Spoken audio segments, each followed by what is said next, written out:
നമസ്കാരം കൂട്ടുകാരെ, 2017 പുറത്തിറങ്ങിയ രസകരമായ ഒരു അനിമേഷൻ ചലച്ചിത്രം ദ സ്റ്റാർ എന്നാണ് ചലച്ചിത്രത്തിന്റെ പേര്. ബിബിലിക്കൽ കോമഡി ഫിലിമാണ്. ക്രിസ്മസ് ഒക്കെയാണല്ലോ. ഏവർക്കും സിനിമാ കഥയുടെ ക്രിസ്മസ് ആശംസകൾ. ഈ ക്രിസ്മസ് ചലച്ചിത്രത്തിലേക്ക് പോകുന്നതിന് മുമ്പ് സിനിമാ കഥകൾ ഇഷ്ടപ്പെടുന്ന പുതിയ കൂട്ടുകാരുണ്ടെങ്കിൽ നമ്മുടെ ചാനൽ ഒന്ന് സബ്സ്ക്രൈബ് ചെയ്യണേ. കൂട്ടുകാർക്ക് ഷെയർ ചെയ്ത് കൊടുക്കുകയും കമന്റ് ചെയ്യുകയും ലൈക്ക് ചെയ്യുകയും ചെയ്യൂ. കഥയെ ആരംഭിക്കുന്നത് BC 9 monthsലാണ്. സമയം സന്ധ്യയായിരുന്നു. നസ്രത്ത് പട്ടണം ഇരുട്ടിൽ മുങ്ങിത്താഴ്ന്നുകൊണ്ടിരിക്കുന്നു. അബ്ബി എന്ന് പേരുള്ള ഒരു ചെറുഎലി തന്റെ ഭക്ഷണത്തിനായി തെരുവുതോറും അലയുകയായിരുന്നു. അങ്ങനെ അലഞ്ഞുതിരിഞ്ഞ് നടക്കുന്നതിനിടയിൽ അവൻ മേരി എന്ന പെൺകുട്ടി താമസിക്കുന്ന വീട്ടിലേക്ക് ചെന്നെത്തി. മേരിയാകട്ടെ ഭക്ഷണമൊക്കെ മുമ്പിൽ വെച്ച് ഭക്ഷണം കഴിക്കുന്നതിന് മുമ്പ് ദൈവത്തോട് പ്രാർത്ഥിക്കാൻ തയ്യാറെടുക്കുകയായിരുന്നു. അകത്തേക്ക് കടന്നു ചെന്ന അബ്ബി മേരി കഴിക്കാൻ വെച്ചിരുന്ന ബ്രെഡ് എടുത്തുകൊണ്ട് പോവാൻ ശ്രമിച്ചു. പക്ഷേ മേരി പെട്ടെന്നത് ശ്രദ്ധിച്ചിരുന്നു. മേരി തന്നെ കണ്ടെന്നറിഞ്ഞതും അബ്ബി ഓടിമാറാൻ തുടങ്ങി. പക്ഷെ മേരിയാകട്ടെ വളരെയധികം ദയാലുവായിരുന്നു. അബ്ബിയെ വിളിച്ച് ആ കേക്കിൽ നിന്ന് ഒരു കഷ്ണം അബ്ബിക്ക് കഴിക്കുവാൻ മേരി കൊടുത്തു. മൃഗങ്ങളോടുള്ള മേരിയുടെ ദയയും മറ്റും സ്വർഗസ്ഥനായ ദൈവത്തിന്റെ ശ്രദ്ധ പിടിച്ചു പറ്റിയിരുന്നു. മേരിക്കടുത്തേക്ക് ദൈവം ഒരു മാലാഖയെ തന്നെ പറഞ്ഞയച്ചു. വൈകാതെ മേരി ദൈവപുത്രനെ ഗർഭം ധരിക്കും എന്ന വാർത്ത അറിയിച്ചു. മേരി നോക്കി നിൽക്കെ തന്റെ മുമ്പിലുണ്ടായിരുന്ന ആത്മാവ് ഉയർന്ന് ആകാശത്തെത്തി ജ്വലിക്കുന്ന ഏറെ പ്രകാശിക്കുന്ന ഒരു നക്ഷത്രമായി മാറി. എല്ലാം അതിശയത്തോടെ ഞെട്ടലോടെ അവിടെ ഉണ്ടായിരുന്ന അബ്ബിയും കേട്ടിരുന്നു. അബ്ബി വേഗം അവിടെ നിന്ന് പുറത്തു ചാടിയോടി നഗരത്തിലെ മറ്റു മൃഗങ്ങളോട് ആ വാർത്ത പങ്കുവെക്കാൻ ആരംഭിച്ചു. ഓരോ മൃഗക്കൂട്ടവും ആകാശത്തേക്ക് നോക്കുകയും ജ്വലിക്കുന്ന നക്ഷത്രം നോക്കിക്കാണുകയും ചെയ്തു. കഥ അവിടെ നിന്നും ഒരു കുട്ടിക്കഴുതയിലേക്ക് മാറുന്നു. തന്റെ അച്ഛൻ കഴുതയ്ക്കൊപ്പം അവശതയിൽ ഒരു മില്ലിൽ അവൻ ജോലി നോക്കുകയായിരുന്നു. മില്ലിലെ ആ ജോലിയും അവിടുത്തെ ബുദ്ധിമുട്ടുകളും അടഞ്ഞ ജീവിതവുമൊക്കെ ആ കഴുതക്കുട്ടിക്ക് തീർത്തും വേണ്ടാതായി കഴിഞ്ഞിരുന്നു. എന്നെങ്കിലും അവിടെ നിന്ന് രക്ഷപ്പെട്ടു പോവണമെന്നും രാജാവിന്റെ സംഘത്തിന്റെ മുൻനിരയിൽ കാരവാന്റെ ഭാഗമായി പോവണമെന്നും ഏവരുടെയും ശ്രദ്ധ നേടി ജനങ്ങളിൽ നിന്ന് പ്രശംസ പിടിച്ചുപറ്റണം എന്നുമൊക്കെ ആ കഴുതക്കുട്ടി ആഗ്രഹിച്ചിരുന്നു. ഒരു പ്രാവായിരുന്നു ആ കഴുതക്കുട്ടിയുടെ ഉറ്റ സുഹൃത്ത്. ഡേവ് എന്നായിരുന്നു അതിന്റെ പേര്. ഡേവിനും കഴുതക്കുട്ടിക്കൊപ്പം രക്ഷപ്പെട്ടുപോയി റോയൽ കാരവാന്റെ ഭാഗമാവണം എന്ന ആഗ്രഹമുണ്ടായിരുന്നു. പക്ഷേ അവിടുണ്ടായിരുന്ന പ്രായമേറിയ കഴുതയാകട്ടെ അതൊന്നും നടക്കാൻ പോകുന്നില്ല എന്നെപ്പോഴും വഴക്ക് പറയുമായിരുന്നു. കഴുതക്കുട്ടിയാകട്ടെ അതൊന്നും ശ്രദ്ധിച്ചതുമില്ല.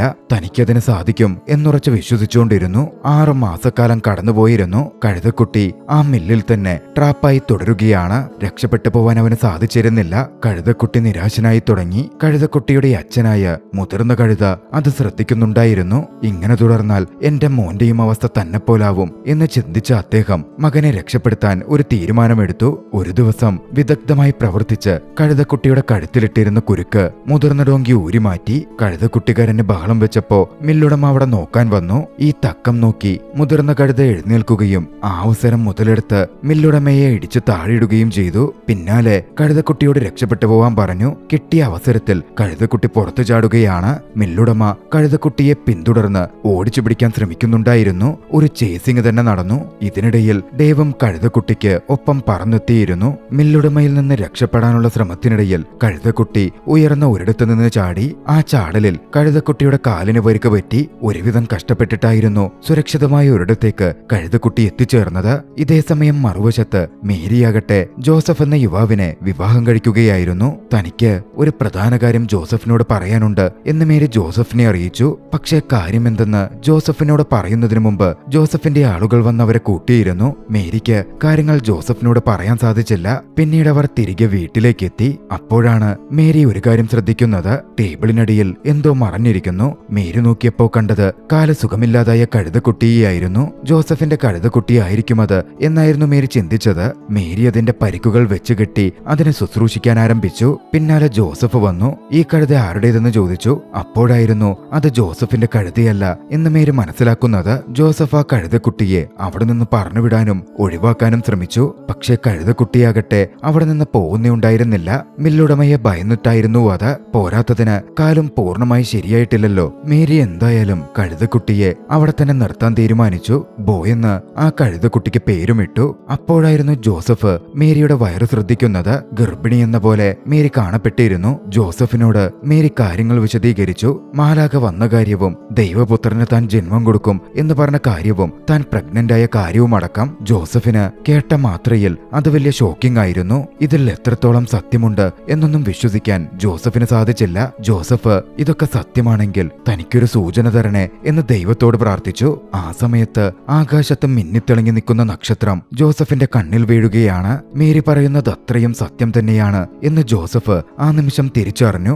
എല്ലാ കാര്യത്തിനും മേരിയുടെ കൂടെ നിന്ന് സംരക്ഷണം കൊടുക്കാൻ ജോസഫ് അതോടെ തീരുമാനിക്കുകയാണ്. പിന്നീട് 3 മാസങ്ങൾ കൂടി കഴിഞ്ഞ്, അതായത് 9ാമത്തെ മാസം, മറ്റൊരിടത്ത് 3 പുരോഹിതന്മാർ ദിവ്യ നക്ഷത്രത്തെയും നോക്കിക്കൊണ്ട് ബെത്ലഹേമിലേക്കുള്ള യാത്രയിലായിരുന്നു. ഒട്ടകപ്പുറത്താണ് മൂവരുടെയും സഞ്ചാരം. അവരുടെ ഒട്ടകങ്ങളുടെ പേര് ഫെലിക്സ് എന്നും സൈറസ് എന്നും ഡെബോറ എന്നുമായിരുന്നു. 3 ഒട്ടകങ്ങളും തങ്ങളുടെ ഈ യാത്ര എന്തിനാണ് എന്നതിനെപ്പറ്റി പരസ്പരം വാഗ്വാദത്തിലേർപ്പെടുന്നുണ്ടായിരുന്നു. ഫെലിക്സ് പറഞ്ഞത് ഇതൊരു ബർത്ത്ഡേ പാർട്ടിക്ക് പോകുന്നതാണെന്നും സൈറസ് പറഞ്ഞത് ഇതൊരു ബേബി ഷവറിനുള്ള പോക്കാണെന്നും അതേസമയം ഡെബോറ പറഞ്ഞതാകട്ടെ നമ്മൾ മിശിഹയെ കാണാൻ പോവുകയാണ് എന്നുമായിരുന്നു. പക്ഷേ ഡെബോറയുടെ ആ പറച്ചിൽ ഫെലിക്സിനെയും സൈറസിനെയും ചിരിപ്പിച്ചു. ഡെബോറയ്ക്ക് പ്രാന്താണ് എന്നുവരെ അവർ കളിയാക്കിയിരുന്നു. യാത്രാമധ്യേ അവർ ഹെറോഡ്സിന്റെ കൊട്ടാരത്തിലെത്തി. നിലവിലെ രാജാവാണ് ഹെറോഡ്. ആ പുരോഹിതരുടെ പക്കൽ കുറേയധികം ഗിഫ്റ്റുകളും ഉണ്ടായിരുന്നു. ആ ഗിഫ്റ്റുകളൊക്കെ തനിക്കുള്ളതാകും എന്നായിരുന്നു ഹെറോഡ്സ് കരുതിയത്. പക്ഷെ പുരോഹിതന്മാർ വ്യക്തമാക്കി അത് വരാനിരിക്കുന്ന പുതിയ രാജാവിനുള്ളതാണ്. തന്റെ സ്ഥാനം തെറിക്കുമോ, രാജാവെന്ന സ്ഥാനം നഷ്ടപ്പെടുമോ എന്ന ഭീഷണി ഹെറോഡ്സിന് നേരിട്ടു. ഹെറോഡ്സ് പുറമേ അത് കാണിച്ചില്ല. പുരോഹിതന്മാരെ തന്റെ അതിഥികളായി തങ്ങുവാൻ ക്ഷണിച്ചു. അവർക്ക് വേണ്ട സൗകര്യങ്ങൾ ഏർപ്പെടുത്തി.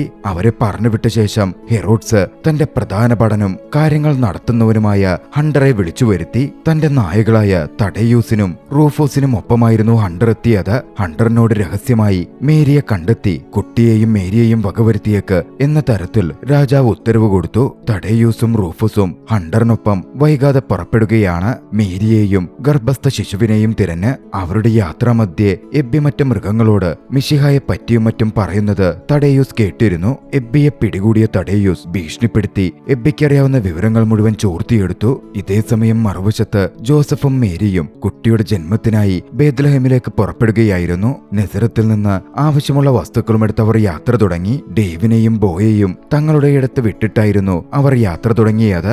അവർ പോയതിനു പിന്നാലെ ബോയും ഡേവും അവിടെ നിന്ന് രക്ഷപ്പെട്ടു പോവാനുള്ള ശ്രമം ആരംഭിച്ചു. റോയൽ കാരവാനിൽ ചേരുക എന്നതാണല്ലോ അവരുടെ സ്വപ്നം. അതുകൊണ്ടായിരുന്നു മേരി ടേക്ക് കെയർ ഒക്കെ ചെയ്തെങ്കിലും അവിടെ നിന്ന് രക്ഷപ്പെട്ടു പോവാൻ അവർ ആഗ്രഹിച്ചത്. പക്ഷെ അവർ ഗേറ്റ് തുറന്ന് പുറത്തു പോവാൻ ശ്രമിക്കുമ്പോഴേക്കും അങ്ങോട്ടേക്ക് ഹണ്ടറിന്റെ നായകളും എത്തിച്ചേർന്നിരുന്നു. ബോയെ രക്ഷപ്പെടുത്താൻ ഡേവ് ഹണ്ടറിന്റെയും നായകളുടെയും ശ്രദ്ധ തിരിക്കാൻ ശ്രമിച്ചു. പക്ഷേ നായകൾ ബോയെ കണ്ടെത്തിയിരുന്നു. ബോ വല്ലാതെ ഭയപ്പെട്ടു. ബോ ആദ്യം ചിന്തിച്ചത് മില്ലുടമ പറഞ്ഞുവിട്ടവരാണ് അവരെന്നായിരുന്നു. ജോസഫിനെ മില്ലുടമയ്ക്കറിയാൻ സാധ്യതയുണ്ടെന്ന് ചിന്തിച്ച് നീ ആരുടെ കഴുതിയാണ് എന്ന് ചോദിച്ചപ്പോ മേരിയുടെ കഴുതിയാണ് എന്നായിരുന്നു ബോ മറുപടി പറഞ്ഞത്. അതോടെ നായകൾ തങ്ങൾ അന്വേഷിച്ചു വന്നതും മേരിയെയാണ് എന്ന് പറഞ്ഞു. അവർ എങ്ങോട്ടേക്ക് പോയി എന്നൊക്കെ ചോദിച്ചറിയാൻ ആരംഭിച്ചു. ഭയന്നിരുന്ന ബോ മേരിയും ജോസഫും എങ്ങോട്ടേക്കാണ് പോയത് എന്ന് നായകളോടും ഹണ്ടറോടുമായി പറയുന്നുണ്ട്. അവർ അതോടെ ബോയെ വിട്ട് ബോ പറഞ്ഞ വഴിയിലേക്ക് മേരിയെയും ജോസഫിനെയും തിരഞ്ഞു പോവാൻ തുടങ്ങി. അവർ പോയതും ബോയ്ക്ക് കുറ്റബോധം തോന്നി. തന്നെ ഇത്രയധികം പരിപാലിച്ച മേരിയാണല്ലോ താനിപ്പോ ഒറ്റുകൊടുത്തിരിക്കുന്നത് എന്നവൻ ആലോചിച്ചു. നായകളും ഹണ്ടറും എത്തുന്നതിന് മുമ്പ് മേരിക്കടുത്തെത്തി അവരന്വേഷിച്ചു വരുന്ന കാര്യമറിയിക്കാൻ ബോയും ഡേവും തീരുമാനിക്കുകയാണ്. പിന്നാലെ അവരിരുവരും അവിടെ നിന്ന് പുറത്തു കടന്ന് മേരിയെയും ജോസഫിനെയും തിരഞ്ഞുള്ള തങ്ങളുടെ യാത്ര തുടങ്ങി. ഓടിപ്പിടിച്ചുള്ള ആ യാത്രക്കിടയിൽ ബോ ഒരു കുന്നിൻമുകളിൽ നിന്ന് താഴേക്കിറങ്ങാൻ കഷ്ടപ്പെടുന്നുണ്ടായിരുന്നു. ശ്രമത്തിനിടയിലാകട്ടെ നിലതെറ്റി താഴേക്ക് പതിക്കുക പോലും ഉണ്ടായി. ബോയെ എന്ന് സഹായിച്ചത് കൂട്ടം തെറ്റിയ ഒരാടായിരുന്നു. റൂത്ത് എന്നായിരുന്നു ആ ആടിന്റെ പേര്. ദിവ്യനക്ഷത്രം കണ്ട് കൂട്ടം തെറ്റിപ്പോയതായിരുന്നു റൂത്ത്. മേരിയെയും ജോസഫിനെയും കാണാനും വിവരം അറിയിക്കാനും ബോയുടെ കൂട്ടത്തിൽ റൂത്തും ചേരുകയാണ്. അങ്ങനെ റൂത്തും ബോയും ഡേവും ചേർന്ന് തങ്ങളുടെ യാത്ര തുടങ്ങി. പക്ഷേ നിർഭാഗ്യവശാൽ അവരുടെ പിന്നാലെ തന്നെ ഹണ്ടറും നായകളും ഉണ്ടായിരുന്നു. അവർ ആ മൂവർ സംഘത്തെ നോക്കിക്കാണുകയും ചെയ്തു. മേരിക്കും ജോസഫിനും അടുത്തെത്തിയ ബോയും സംഘവും കാര്യങ്ങൾ അഭിനയിച്ചൊക്കെ കാണിക്കാൻ ശ്രമിച്ചെങ്കിലും അവർക്ക് മനസ്സിലാവുന്നുണ്ടായിരുന്നില്ല. ഒടുവിൽ ബോ തന്നെ മേരിയെ വലിച്ച് ഒരിടത്തൊളിപ്പിച്ചു വെച്ചു. പിന്നാലെ ഹണ്ടറും നായകളും അങ്ങോട്ടേക്ക് എത്തിച്ചേരുകയായിരുന്നു. വാളെടുത്ത് മേരിയെ കൊല്ലാൻ ഹണ്ടർ തയ്യാറെടുത്തു. ബോയാകട്ടെ അത് ശ്രദ്ധിച്ച് ജോസഫിന്റെ വണ്ടിക്ക് ഊടുവെച്ചിരുന്ന കല്ല് തട്ടിത്തെറിപ്പിച്ചു. ആ വണ്ടി ഉരുണ്ടുപോയി മറ്റൊരു വണ്ടിയിൽ ചെന്നിടിച്ചു. തുടർന്ന് ഓരോരോ അപകടങ്ങളും പ്രശ്നങ്ങളും ചെയിൻ റിയാക്ഷൻ പോലെ സംഭവിക്കുകയാണ്. മാർക്കറ്റിന്റെ പകുതിയോളം ആ തുടക്കം തകർക്കുകയും ഹണ്ടർ ഒടുവിൽ അവിടുത്തെ കിണറ്റിൽ വീഴുന്നത് വരേക്കും ആ സംഗതി തുടരുകയും ചെയ്തു. അവിടുത്തെ ഗ്രാമവാസികളൊക്കെയും ബോ ആ പ്രശ്നമുണ്ടാക്കിയതുകൊണ്ട് ബോക്കെതിരെ ദേഷ്യത്തോട് തിരിഞ്ഞിരുന്നു. ജോസഫിനും അതിന്റെ പേരിൽ കുറെ പഴി കേട്ടു. ഒന്നും മനസ്സിലാവാതിരുന്ന ജോസഫ് ആകട്ടെ ബോയെ അതിന്റെ പേരിൽ കണക്കിന് ശകാരിക്കുകയും വഴക്ക് പറയുകയും അവിടുന്ന് പോവാൻ ആവശ്യപ്പെടുകയും ചെയ്യുന്നുണ്ട്. പാവം ബോയാകട്ടെ വല്ലാതെ ദുഃഖിതനായി. അവരെ വിട്ട് ബോ ബോ അവിടെ നിന്ന് പോവാൻ തുടങ്ങി. റോയൽ കാരവാൻ കണ്ടെത്തി അതിൽ ജോയിൻ ചെയ്യണം എന്ന ആശയോടെയായിരുന്നു ബോയുടെ ആ പോക്ക്. ഡേവും ബോയുടെ കൂടെ പോയിരുന്നു. മറുവശത്ത് മേരിയും ജോസഫും യാത്ര തുടർന്നു. ഒടുവിൽ ബോയും ഡേവും റോയൽ കാരവാൻ കണ്ടെത്തുകയാണ്. പക്ഷേ അത് കണ്ടതും ബോയുടെ മനസ്സ് മാറി. എന്തൊക്കെ പറഞ്ഞാലും ജോസഫ് തന്നെ ചീത്ത പറഞ്ഞെങ്കിലും മേരി തന്നെ ഒരുപാട് സഹായിച്ചതാണ്. പരിക്കുകൾ വെച്ചുകിട്ടി ഒരുപാട് സ്നേഹം കാണിച്ചതാണ്. മേരിയോടൊപ്പം ഉണ്ടായിരുന്നപ്പോൾ താൻ എത്രത്തോളം സന്തോഷവാനായിരുന്നു എന്ന് ബോ ഓർത്തു. എന്തു തന്നെ ഉണ്ടെങ്കിലും മേരിക്കൊപ്പം നിൽക്കുകയാണ് താൻ ഈ അവസരത്തിൽ വേണ്ടത് എന്ന് ചിന്തിച്ചപ്പോ മേരിയുടെ അടുത്തേക്ക് തന്നെ തിരികെ പോവാൻ തീരുമാനിച്ചു. ഡേവിനോടും അവൻ അത് പറഞ്ഞു. ഡേവിന് ബോയെ മനസ്സിലാവുമായിരുന്നു. ഡേവ് വേണമെങ്കിൽ റോയൽ കാരവാനിൽ ചേർന്നോ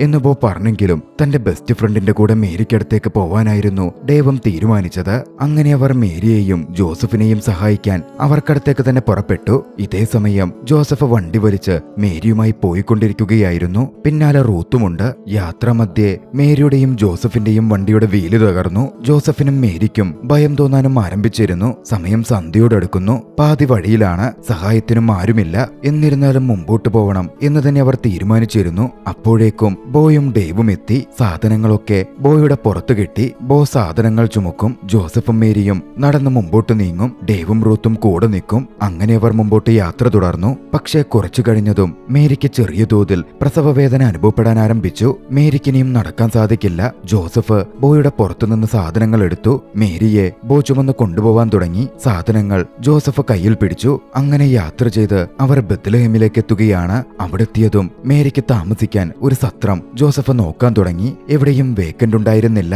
ഇതേ സമയമാണ് ആ പ്രദേശത്ത് മില്ലുടമയും എത്തിച്ചേരുന്നത്. ബോയെ കണ്ടതും മില്ലുടമ ബോയെ പിടിച്ച് ഒരിടത്ത് ബന്ധിച്ചു വെച്ചു. അവിടെ അങ്ങനെ ബന്ദിയായി കിടക്കുമ്പോ ബോ കുറച്ച് കൂട്ടുകാരെ പരിചയപ്പെടുകയാണ്. സാക്ക് എന്ന പേരുള്ള ഒരാടും എഡിത്ത് എന്ന പേരുള്ള ഒരു പശുവും ലീ എന്ന പേരുള്ള ഒരു കുതിരയുമായിരുന്നു അവൻ പരിചയപ്പെട്ടത്. അതൊരു തൊഴുത്തായിരുന്നു. ആ തൊഴുത്തിനകത്ത് ജീവിക്കുന്ന അന്തേവാസികളാണ് അവർ. കഴിഞ്ഞ കുറച്ച് നാളുകളായി മുകളിൽ ആ ദിവ്യനക്ഷത്രം പ്രകാശിച്ചു നിൽക്കുന്നുണ്ട്. അതിൽ നിന്ന് വീഴുന്ന പ്രകാശകിരണം നേരെ തൊഴുത്തിൽ വീഴുന്നതുകൊണ്ട് ഞങ്ങൾക്ക് ഉറങ്ങാനേ സാധിച്ചിട്ടില്ല എന്നതിറ്റങ്ങൾ പരാതി പറഞ്ഞു. ബോയും അപ്പോഴാണ് അവിടെ നോക്കിക്കാണുന്നത്. തൊഴുത്തിന്റെ ഒരു ഭാഗത്തേക്ക് വലിയ തോതിൽ ദിവ്യനക്ഷത്രത്തിൽ നിന്നുള്ള പ്രകാശം വീഴുന്നുണ്ടായിരുന്നു. അവിടെയാണ് ദൈവപുത്രൻ പിറന്നു വീഴേണ്ടത് എന്ന് ആ നിമിഷം ബോ മനസ്സിലാക്കി. ബോ കാര്യങ്ങൾ ആ മൃഗങ്ങളോടും പറഞ്ഞു. ബോയെ അവിടെ നിന്ന് രക്ഷപ്പെട്ട് പുറത്തു ചാടാൻ അവർ ഹെൽപ്പ് ചെയ്തു. അവരുടെ സഹായത്തോടെ ബോ പുറത്തു ചാടി മേരിയെയും ജോസഫിനെയും തെരഞ്ഞുപോയി. മേരിയെയും ജോസഫിനെയും വകവരുത്താൻ ഹണ്ടറും നായകളും വരുന്നുണ്ട് എന്നും അവർക്കറിയാമായിരുന്നു.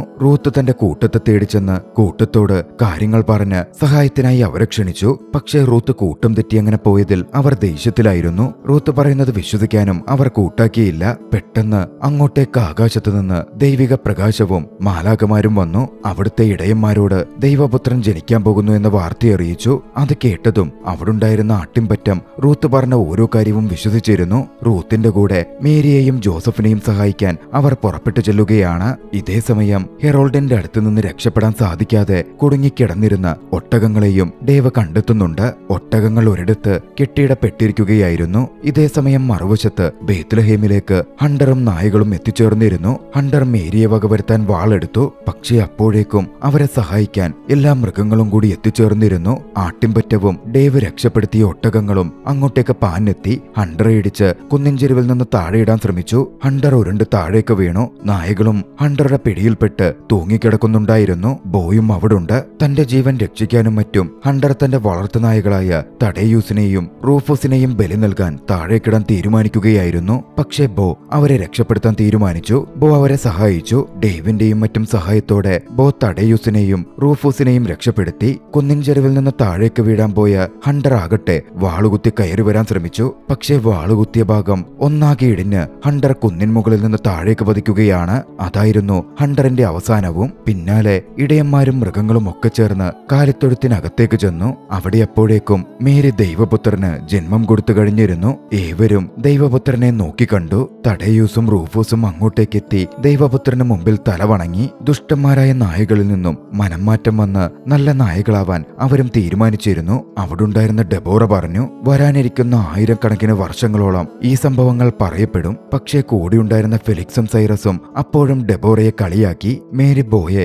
തന്റെ അടുത്തേക്ക് വിളിച്ചു. ബോ മേരിക്ക് അടുത്തേക്ക് ചെന്ന് കാൽച്ചുവട്ടിൽ ചേർന്നു പറ്റിക്കിടന്നു. പിന്നീട് മില്ലുടമയിൽ നിന്നും ജോസഫ് ബോയെ വാങ്ങി. ബോയും ഡേവും റൂത്തും ജോസഫിനും മേരിക്കുമൊപ്പം ജീസസിനെ വളർത്തുന്ന നടക്കുന്നതിൽ പങ്കാളികളായി. ആ ദൃശ്യങ്ങളോടെ ചലച്ചിത്രം അവസാനിക്കുകയാണ്. ബൈബിൾ അധികരിച്ച് ചിത്രീകരിക്കപ്പെട്ട ദ സ്റ്റാർ എന്ന ഈ അനിമേഷൻ ചലച്ചിത്രം നിങ്ങൾക്കിഷ്ടമായെങ്കിൽ വീഡിയോ ലൈക്ക് ചെയ്യുക. അഭിപ്രായങ്ങളും നിർദ്ദേശങ്ങളും കമന്റുകളിൽ രേഖപ്പെടുത്തുക. അടുത്ത എപ്പിസോഡിൽ മറ്റൊരു മികച്ച ചലച്ചിത്രവുമായി നമുക്ക് കണ്ടുമുട്ടാം. ഒരിക്കൽ കൂടി എല്ലാവർക്കും ക്രിസ്മസ് ആശംസകൾ നേർന്നുകൊണ്ട് ഇന്നത്തേക്ക് ബൈ.